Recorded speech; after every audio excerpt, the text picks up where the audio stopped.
लोकसभा चुनाव के बाद उत्तर प्रदेश की सियासत में बीजेपी और समाजवादी पार्टी के बीच शह मात का खेल चल रहा है। 2027 के विधानसभा चुनाव में भले ही 2 साल से ज्यादा का समय बाकी हो, लेकिन सियासी बिसात तो अभी से ही बिछाई जाने लगी है। बीजेपी अपने खिसके हुए जनाधार को दोबारा से हासिल करने के लिए ओबीसी और दलित समुदाय पर फोकस कर रही है, तो वहीं समाजवादी पार्टी ने अपने सियासी आधार को पीडीए यानी कि पिछड़ा दलित अल्पसंख्यक तक सीमित रखने के बजाय उसे अब विस्तार देने के लिए ब्राह्मणों को साधने का दांव चल दिया है। सपा प्रमुख अखिलेश यादव ने विधानसभा अध्यक्ष पद के लिए माता प्रसाद पांडे को नियुक्त किया और सपा के राजनीतिक इतिहास में पहली बार किसी ब्राह्मण समुदाय ही नहीं बल्कि सवर्ण समाज के नेता को विधानसभा में नेता प्रतिपक्ष बनाया गया है। नेता प्रतिपक्ष की फहरिस्त में शिवपाल यादव, इंद्रजीत सरोज, राम अचल राजभर और तूफानी सरोज के नाम की चर्चा थी और सबसे ज्यादा तो शिवपाल यादव की। लेकिन अखिलेश यादव ने 2027 के विधानसभा चुनाव को देखते हुए अपने चाचा पर भी विश्वास नहीं दिखाया और ब्राह्मण नेता पर दांव लगाना ज्यादा मुफीद समझा और इसलिए माता प्रसाद पांडे को यह जिम्मेदारी दे दी गई। अब समझिए कि बीजेपी कैसे अपना फोकस ओबीसी दलित वोट पर बना रही है। तो बीजेपी का पूरा फोकस ओबीसी और दलित वोटों पर है, जिसे साधने के लिए लगातार पार्टी कोशिश कर रही है। लोकसभा चुनाव के बाद से बीजेपी और मोदी सरकार में यूपी में जिन नेताओं की नियुक्ति हुई है, उनमें ओबीसी और दलित समाज के नेता हैं। मोदी सरकार ने शनिवार को देश भर में 6 नए राज्यपालों की नियुक्ति और 3 मौजूदा गवर्नर्स का तबादला कर दिया। इसमें 2 राज्यपाल यूपी के नेताओं को भी बनाया गया है, जिनमें संतोष कुमार गंगवार और दूसरे लक्ष्मण प्रसाद आचार्य हैं। संतोष कुमार गंगवार को झारखंड का राज्यपाल बना दिया गया है, तो लक्ष्मण आचार्य को असम का राज्यपाल नियुक्त किया गया है और उन्हें मणिपुर के राज्यपाल का अतिरिक्त चार्ज भी सौंपा गया है। अब राज्यपाल की नियुक्ति से पहले बीजेपी ने स्वामी प्रसाद मौर्य के इस्तीफे से खाली हुई विधान परिषद सीट पर मौर्य समाज से आने वाले बहुरन लाल मौर्य को एमएलसी बनाया है। संतोष कुमार गंगवार और बहुरन लाल मौर्य ओबीसी समुदाय से आते हैं, तो लक्ष्मण प्रसाद आचार्य दलित समुदाय से हैं। तो बीजेपी की रणनीति को आप समझ लीजिए। उत्तर प्रदेश में बीजेपी ने अपना सियासी वनवास ओबीसी वोटों के दम पर ही खत्म किया था। 2014 के चुनाव में याद कीजिए, बीजेपी गैर यादव ओबीसी और गैर जाटव दलितों पर फोकस करके एक मजबूत सोशल इंजीनियरिंग बनाने में कामयाब रही थी।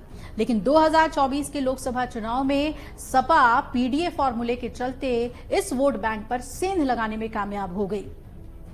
कुर्मी, कोयरी, निषाद जैसी ओबीसी जातियां इस बार सपा के पाले में खड़ी रही हैं। इसके चलते ही बीजेपी यूपी में पहले नंबर की पार्टी से नंबर 2 की पार्टी बन गई। ऐसे में बीजेपी फिर से दलित और ओबीसी के विश्वास को जीतने की कवायद कर रही है और इसके लिए एमएलसी से राज्यपाल की नियुक्तियों में खास तवज्जो इन जातियों को दी जा रही है। यूपी की राजनीति की बात करें तो वो ओबीसी पर केंद्रित रही है। उत्तर प्रदेश की सियासत पूरी तरीके से ओबीसी केंद्रित हो गई है, जिनकी आबादी करीब 56% है। लोकसभा चुनाव में इस बार ओबीसी जातियों का जो वोटिंग पैटर्न अगर आप देखें तो बीजेपी और उसके सहयोगी दलों के वोट फीसदी में गिरावट देखने को मिली थी, जबकि सपा और कांग्रेस गठबंधन को फायदा मिल गया।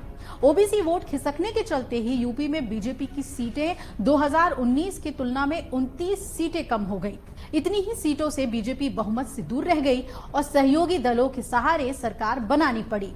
अब बीजेपी की ओबीसी विभाग के साथ बैठक भी हुई। लोकसभा चुनाव के नतीजों ने बीजेपी के लिए टेंशन बढ़ा दी और पार्टी 2027 के विधानसभा चुनाव से पहले अपने सियासी समीकरण को अब दुरुस्त करने का दांव चल रही है और इसके लिए सूबे में होने वाली सभी नियुक्तियों में ओबीसी का ख्याल रखा जा रहा है। ओबीसी को बीजेपी अपने पक्ष में लामबंद करने के लिए जमीनी स्तर पर काम शुरू कर चुकी है।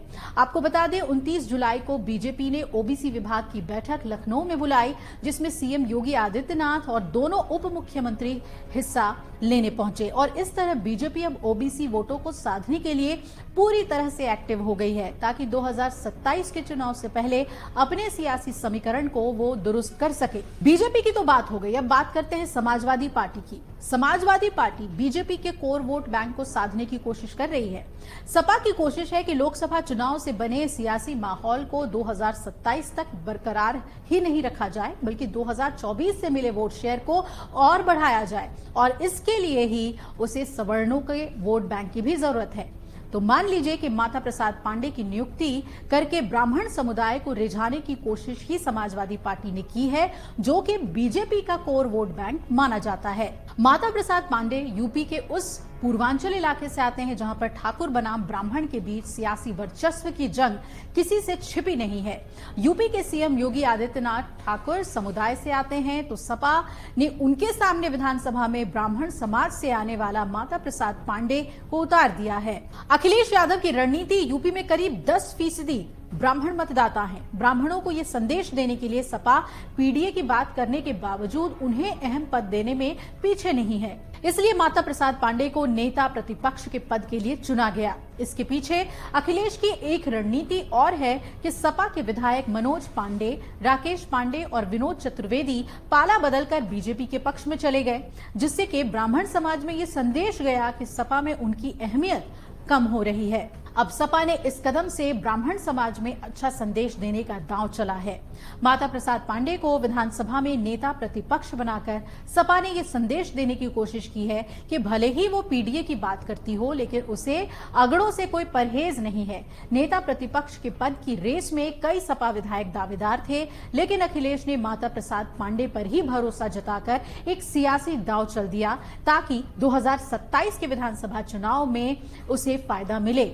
ऐसे में देखना है कि इस शहमात के खेल में कौन किस पर भारी पड़ता है और बीजेपी क्या सपा के वोट बैंक यानी ओबीसी वोट बैंक में सेंध लगाती है या फिर सपा बीजेपी के वोट बैंक यानी अगड़ों के वोट बैंक में सेंध लगाती है। जो भी हो, 2027 के विधानसभा चुनाव में ये खेल बहुत ही दिलचस्प होगा और महत्वपूर्ण भी।